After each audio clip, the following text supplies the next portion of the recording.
சிற்றஞ்சிறுகாலே வந்துண்ணே சேவித்து உன் பொற்றாமரடியேன் போற்றும் பொருள்களாய் பெற்றமைத்து குளத்தில் பிறந்தனே குற்றேவல் எங்களை கொள்ளாமல் போகாதே எற்றை பறைகொள்வான் என்றுகான் கோவிந்தா எற்றைக்கும் ஏழு பிறவிக்கும் முந்தன்னோடு மற்றேமங்காமங்கள் மாற்றேலோரெம்பாவாய். ஓம் ஸ்ரீ மகாகணபதி நமஹ. ஓம் ஸ்ரீ மகாலட்சுமி நமஹ. ஓம் ஸ்ரீ நவக்கிரக தேவதாபியோ நமஹ. இன்று 16 டிசம்பர் 2016 வெள்ளிக்கிழமை, மார்கழி மாதம் 1ஆம் நாள். இன்னைக்கு மார்கழி மாத பிறப்பு, மார்கழி மாத பூஜை, அதாவது தனுர் மாதத்தினுடைய பூஜை ஆரம்பம். இந்த மார்கழி மாதத்தை பற்றி நம்ம இன்றைய ஜோதிட செய்தியில் பார்க்கலாம். கிரகநிலையை பொறுத்தவரை இன்னைக்கு சூரிய பகவான் தனுசு ராசிக்குள்ள இன்று அதிகாலை போயாச்சு. விருச்சிக ராசியிலேருந்து தனுசு ராசிக்குள்ள சூரிய பகவான் போயாச்சு. மாலை 6:55 வரை புனர்பூச நட்சத்திரம், அதற்கு மேலே பூச நட்சத்திரம். அதனால் சந்திர பகவான் மதியானம் 1:05க்கு மிதுன ராசியிலிருந்து கடகராசிக்குள் செல்கிறார். இன்னைக்கு திதி அப்படிங்கிறது நாள் முழுவதுமே திருதியை திதி தான் நிறைஞ்சிருக்கு. இன்றைய ராசி பலன். மேஷராசி அன்பர்களே, கடந்த ஒரு மாத காலமாக உங்களுக்கு பலவிதமான இன்னல்கள் இருந்தது. இன்று உங்களுடைய பஞ்சமாதிபதி சூரிய பகவான் உங்களுடைய பாக்கியஸ்தானத்திற்கு சென்றிருக்கிறார். ஏற்கனவே ஒரு பக்கம் அஷ்டமத்து சனியினுடைய சில இன்னல்கள், குரு பார்வை இல்லாமல் இருக்கிறது, அப்புறம் ராகு கேதுவினுடைய ஒரு இருப்பு உங்களுடைய ராசிக்கு சில பிரச்சனைகளை கொடுக்கிறது. இந்த மாதிரியான ஒரு சூழ்நிலையில் உங்களுடைய பஞ்சமாதிபதி சூரிய பகவான் உங்களுடைய பாக்கியஸ்தானத்திற்கு போனது மிக மிக அருமையான ஒரு விஷயம். நீங்கள் எடுக்கக்கூடிய முயற்சிகள் அனைத்தும் வெற்றி பெறும். இன்று உங்களுடைய அதிர்ஷ்டமான ஹோரைகள் சூரியன், குரு. ரிஷபராசி அன்பர்களே, இன்று உங்களுடைய சப்தமஸ்தானத்தில் இருந்த சுகாதிபதி சூரிய பகவான் இன்று அஷ்டமஸ்தானத்திற்கு சென்றிருக்கிறார். நீண்ட நாட்களாக மனதை உறுத்தி கொண்டிருந்த ஒரு காரியத்திற்கு இன்று விடை கிடைக்கும். குடும்பத்தில் மகிழ்ச்சி அதிகரிக்கும். தொழிலில் நல்ல முன்னேற்றம் காண்பீர்கள். உத்தியோகஸ்தர்களுக்கு நீங்கள் போட்டு வைத்திருந்த திட்டங்கள் அனைத்தும் நிறைவேறும். இன்று உங்களுடைய அதிர்ஷ்டமான ஹோரைகள் குரு, சுக்கிரன். மிதுன ராசி அன்பர்களே, இன்று உங்களுடைய தைரியாதிபதி சூரிய பகவான் உங்களுடைய ராசிநாதன் புதனுடன் இணைந்து சப்தமஸ்தானத்தில் சஞ்சாரம் செய்கிறார். ராசியில் வாக்குஸ்தானாதிபதி சந்திர பகவான் சஞ்சரிக்கிறார். சப்தமஸ்தானத்தில் சஞ்சரிக்கும் தைரியாதிபதி சூரிய பகவான் உங்களுடைய ராசியை பார்ப்பதால் தைரியம் அதிகரிக்கும், தன்னம்பிக்கை மிளிரும். குடும்பத்தில் இருந்து வந்த சிக்கல்கள் அனைத்தும் தீரும். குழந்தைகள் மூலம் நன்மைகள் நடைபெறும். தொழில் ஸ்தானம் வலுவாக இருப்பதால் தொழிலில் நல்ல ஏற்றம் காண்பீர்கள். உத்தியோகஸ்தர்களுக்கு எதிர்பார்த்த பணியிட மாற்றம், பதவி உயர்வு கிடைக்கும். மேலிடம் உங்களுக்கு அனுசரணையாக இருக்கும். இன்று உங்களுடைய அனுகூலமான ஹோரைகள் சூரியன், புதன். கடகராசி அன்பர்களே, இன்று ராசிக்குள் உங்கள் ராசிநாதன் வருவதால் இன்றைய நாள் இனிமையான நாளாக உங்களுக்கு இருக்கும். நன்மையான பல நிகழ்ச்சிகள் இன்று நடைபெறும். உத்தியோகஸ்தர்களுக்கு மேலிடம் உங்களுக்கான பொறுப்புகளை அதிகரிப்பதோடு உங்களுக்கான இருப்பையும் அதிகரிப்பார்கள். இன்று உங்களுடைய அதிர்ஷ்டமான ஹோரைகள் சந்திரன், குரு. சிம்மராசி அன்பர்களே, இதுவரை ஒரு மாத காலமாக உங்களுடைய சுகஸ்தானத்திலே பகை வீட்டில் உங்களுடைய ராசிநாதன் அமர்ந்திருந்தார்.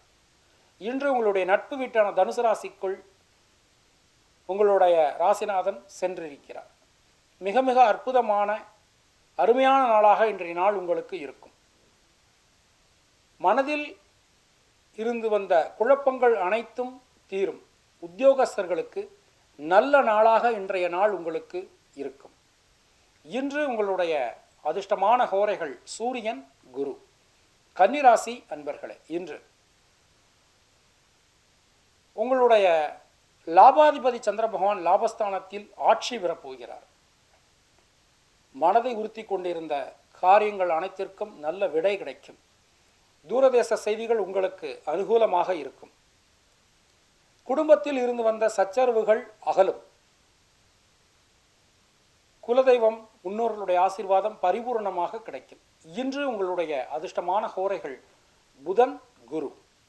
துலா ராசி அன்பர்களே, இன்று தொழிலில் நல்ல மேன்மை காண்பீர்கள். உத்தியோகஸ்தர்களுக்கு மேலிடம் மற்றும் சக ஊழியர்கள் ஆதரவாக இருப்பார்கள். வாக்கு கொடுக்கும்போது மிக மிக ஜாக்கிரதையாக கொடுப்பது நன்மை தரும். பண விஷயத்தில் அதிகமான கவனம் தேவை. இன்று உங்களுடைய அதிர்ஷ்டமான ஹோரைகள் சந்திரன், சுக்கிரன். விருச்சிக ராசி அன்பர்களே, இன்று எந்த ஒரு விஷயத்திற்கும் அதிக ஸ்ரத்தை, அதிக முயற்சி தேவை. ஓய்வில்லாமல் உழைப்பதன் மூலம் மட்டுமே வெற்றி அடைய முடியும். அதிகமான ஆதாயம் தரக்கூடிய உழைப்பு உங்களுக்கு அவசியமாகிறது. இன்று உங்களுடைய அனுகூலமான ஹோரைகள் செவ்வாய், குரு. தனுசு ராசி அன்பர்களே, அரசாங்கத்தின் மூலமாக இருந்து வந்த பிரச்சனைகள் அனைத்தும் விலகும். இராஜாங்க ரீதியிலான விவகாரங்கள் உங்களுக்கு அனுகூலமாக இருக்கும். தகப்பனார் வழி உறவினர்கள் உங்களுக்கு ஆதரவாக இருப்பார்கள். பிதுரார்ஜித சொத்துக்கள் உங்கள் கைக்கு வந்து சேருவதில் எவ்விதமான சிரமமும் இருக்காது. வழக்குகளில் இருந்து வந்த சுணக்க நிலை அகலும். இன்று உங்களுடைய அதிர்ஷ்டமான ஹோரைகள் சூரியன், புதன், குரு.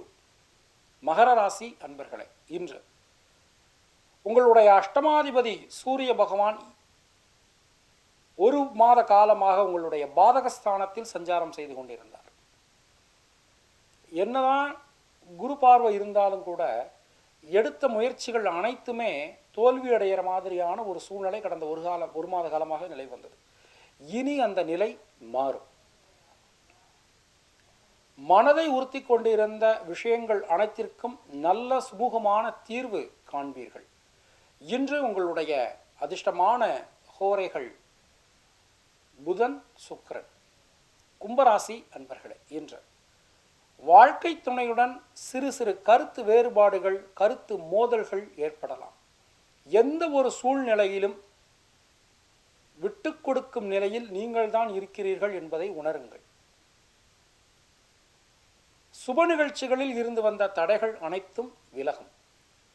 உத்தியோகஸ்தர்களை பொறுத்தவரை அதிகமான பணிச்சுமை ஏற்படலாம். நேரத்தை சரியான முறையில் கையாள்வது நன்மை தரும். இன்று உங்களுடைய அதிர்ஷ்டமான ஹோரைகள் செவ்வாய், சுக்கிரன்.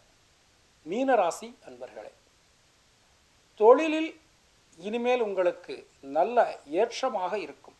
லாபம் அதிகரிக்கும். பொருளாதாரத்தில் இருந்து வந்த ஒரு மந்த நிலை அடியோடு மாறும். பூமி சம்பந்தமான விஷயங்களில் இருந்து வந்த சிக்கல்கள் அகலும். இன்று உங்களுடைய அதிர்ஷ்டமான ஹோரைகள் சூரியன், குரு. இனி இன்றைய ஜோதிட செய்தியை பார்க்கலாம். இன்னைக்கான ஜோதிட செய்தி என்ன அப்படின்னா, இன்னைக்கு மார்கழி மாதம் பிறக்கிறது. மார்கழி மாதம், இந்த மாதத்தை பார்த்தோம்னா மனிதர்களான நமக்கு ஒரு வருடம் அப்படிங்கிறது தேவர்களுக்கு ஒரு நாள். இதில் பகற்பொழுது அப்படிங்கிறது உத்தராயணம், இரவு பொழுது அப்படிங்கிறது தட்சிணாயனம். அவளுக்கு தை மாதத்திலிருந்து தை, மாசி, பங்குனி, சித்திரை, வைகாசி, ஆனி, இந்த 6 மாதங்கள் தேவர்களுக்கு பகற்பொழுது. ஆடி, ஆவணி, புரட்டாசி, ஐப்பசி, கார்த்திகை, மார்கழி, இந்த 6 மாதங்களும் தட்சிணாயனம். இந்த 6 மாதங்களும் தேவர்களுக்கு இரவு பொழுது. இரவு பொழுது முடிந்து பகற்பொழுது விடியக்கூடிய அந்த அதிகாலை நேரம் அப்படிங்கிறது அதுதான் மார்கழி மாதம். இந்த மாதத்திலே அனைத்து விதமான தேவர்களும், அனைத்து விதமான தேவதைகளும் நிஷ்டையில் இருந்து இறைவனை பிரார்த்திப்பார்கள். அதாவது பிரம்ம முகூர்த்தம் அப்படின்னு பேர். இந்த மார்கழி மாதத்தை பொறுத்தவரை தினம்தோறும் திருப்பாவை திருவம்பாவை பாராயணம் செய்வது நன்மை தரும். அதிகாலையிலேயே எழுந்திருத்து உங்களுடைய தினசரி நடவடிக்கைகளை அனைத்தும் முடித்துவிட்டு அந்த அதிகாலை பொழுதில் அந்த 4:30 6 மணிக்குள்ளாக பிரம்ம முகூர்த்த வேளையில் வீட்டில் வந்து ஒரு சின்னதாக ஒரு விளக்கு ஏற்றி வச்சுட்டு அருமையான முறையில் இறைவனுடைய தமிழ் வேதங்களை திருப்பாவை திரும்பவம்பாவை சிவபுராணம் 4000 திவ்ய பிரபந்தம் இது போன்ற தமிழ் வேத மந்திரங்களை மனதார ஆத்மார்த்தமாக நாம் செலுத்தும் போது மிக மிக நல்ல பரிகாரமாக இந்த பரிகாரம் என்பது இருக்கும். உண்மையிலேயே இந்த மார்கழி மாதம் நீங்கள் அந்த காலையில் எழுந்து பழகிவிட்டால் அதுக்கப்புறம் வரக்கூடிய எல்லா மாதங்களும் நீங்கள் தன்னிச்சையாகவே நீங்கள் வந்து எந்திரிச்சிருவீங்க. யார் ஒருவருக்கு வந்து இந்த 4:30 6 மணிக்குள்ளாக எழுந்திருக்கும் வழக்கம் இருக்கிறதோ அவர்கள் வாழ்க்கையில் தோற்று போனதாக சரித்திரமே கிடையாது. இதுதான் வந்து நமக்கு அந்த வேதம் சொல்லக்கூடியது. இந்த மாதத்தை பொறுத்தவரை கடந்த ஒரு மாத காலமாக சூரியன் சனி சேர்க்கை விருச்சிக ராசியில் இருந்ததுனால அரசியல் பொறுத்தவரை மிகப்பெரிய மாற்றங்கள் மிகப்பெரிய நிகழ்வுகள் இந்த கார்த்திகை மாதத்தில் நிகழ்ந்தது. இந்த மாதத்திலிருந்து அந்த அரசியல் நிகழ்வுகள் அனைத்துமே ரொம்ப ரொம்ப சரியான முறையில் இருக்கும். அதாவது வந்து இந்த சூரியன் அரசாங்க கிரகமான சூரியன் வந்து சரியான முறையில் வழிகாட்டுவார் அப்படின்னு சொல்லலாம். ஏன்னா மார்கழி மாதம் அப்படிங்கிறது வந்து அந்த பிரம்ம முகூர்த்த மாதங்கிறது வந்து அரசியல் சம்பந்தப்பட்ட விஷயங்களுக்கு மிக மிக உபயோகமாக இருக்கும் அப்படின்னு நம்பலாம். நாளைக்கு நாம் நாளையினுடைய ராசி பலன் மற்றும் வேறு ஒரு ஜோதிட செயல்முறை நான் சந்திக்கிறேன். நன்றி, வணக்கம்.